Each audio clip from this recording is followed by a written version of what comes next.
সুপ্রভাত। কেমন আছেন সবাই? নিশ্চয়ই খুব ভালো আছেন, আমিও খুব ভালো আছি। আমি এখনও সিকিমেই রয়েছি, বেশ ঠান্ডা ওয়েদার, বেশ ভালোও লাগছে। আজকে মনটাও খুব ভালো, কারণ আজকে আমার মায়ের জন্মদিন। আর আজকে আজকে 7th জুন। আর আজকে আমি সকালবেলা ঘুম থেকে উঠেই কাঞ্চনজঙ্ঘা খুব সুন্দরভাবে দেখতে পেয়েছি। আচ্ছা, কয়েকটা কথা বলবো বলেই ভেবে রেখেছি আপনাদের সাথে। সেটা হচ্ছে যে আমার মার আর বাবার বিবাহিত জীবন প্রায় 52 বছরের। তো মা 2 বছর হলো মারা গেছেন, বাবা এখন একা। কিন্তু আমি ওদের সম্পর্কটাকে দেখেছি খুব সুন্দরভাবে।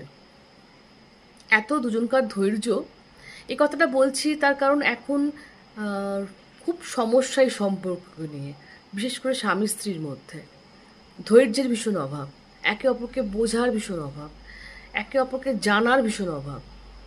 তো আমি আমার মা বাবাকে দেখেছি, যেহেতু ওদেরকে খুব কাছ থেকে দেখেছি, আমি আমার জ্যাঠা জেঠিমা, কাকা কাকিমা, সবাইকে মাসিদেরকেও দেখেছি ঠিক একই রকমভাবে। তখনকার দিনে সমাজটা বোধহয় এরকমই ছিল, এত অধৈর্য বোধহয় সবাই হয়ে যেত না, কি পুরুষ কি নারী।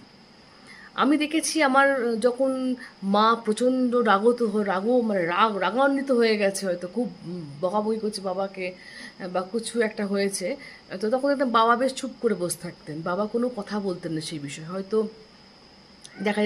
দেখা গেল লাস্টে যে হয়তো মা অহেতুক কথাগুলো বললেন, কিন্তু বাবা তখন ওই মোমেন্টে চুপ থাকতেন, পরে জিনিসটাকে বুঝিয়ে হয়তো মাকে বলতেন।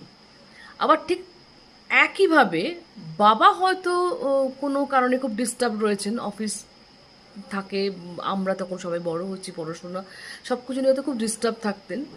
তো তখন মাকে হয়তো, মায়ের সাথে তো কোনো কিছু নিয়ে একটু মনোমালিন্য হলো, বা একটু একটু চিৎকার করে একটু গলার সাউন্ড বার করে কথা বলছে, তখন কিন্তু দেখতাম যে ঠিক মা একইভাবে চুপ করে থাকতেন, বেশি কথা বলতেন না।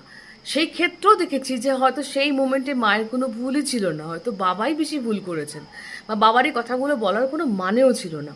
কিন্তু এই মাকে দেখেছি যে চুপ করে থাকতেন, এবং পরে যখন মাকে আমি জিজ্ঞেস করেছি, বা পরে আমি দেখেছিও যে ওই ওই কথাগুলোই মা খুব ঠান্ডা মাথায় আস্তে আস্তে যখন সিচুয়েশান খুব শান্ত হয়ে গেছে, তখন মা কথাগুলো বুঝিয়ে বুঝিয়ে বাবাকে বলেছেন, এবং তাতে সম্পর্ক খুব সুন্দর ছিল।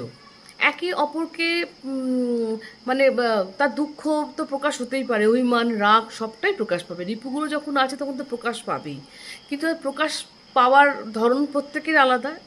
দুজনেই সম্পূর্ণ আলাদা আলাদা মানুষ, তাদের প্রত্যেকের সম্পর্কের প্রত্যেকের প্রকাশ আলাদা হবে। কিন্তু তার পাশের যে ভদ্রলোক বা ভদ্রমহিলা রয়েছেন অ্যাজ এ পার্টনার, সে যদি একটু